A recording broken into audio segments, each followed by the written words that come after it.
এটা তো আমার ক্ষতি আছে নিজের পরিশ্রম এটা ক্ষতি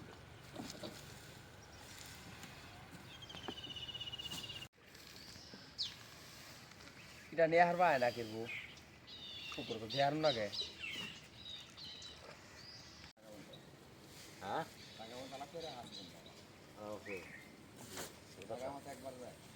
নাও চলতেছে পরে আমার ফালাই দেন সমস্যা হয়েছে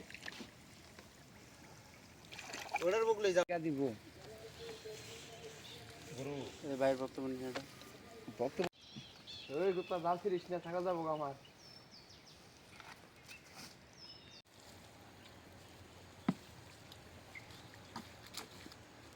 শেরপুর জেলার নকলা উপজেলা গণপতি ইউনিয়নে অবস্থিত পেকুয়া বিলে ঝাই নামক একটি জলজ উদ্ভিদ পাওয়া যাচ্ছে, যেটা আসলে আঞ্চলিক নামটা হচ্ছে ঝাই।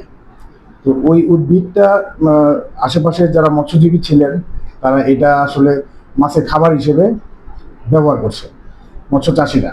এই কারণে বিলপাড়ের যে লোকজন আছে তারা এই ঝাই থেকে একটা তাদের আয়ের উৎস তৈরি হয়েছে।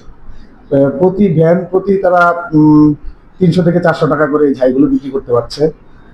পাশাপাশি এই ঝাইটা আসলে বিভিন্ন কিছু ইন্ডিকেটর নির্দেশ করে, যেমন এটা জলজ পরিবেশটা ভালো আছে এই ঝাইটা দ্বারা আমরা বুঝতে পারি।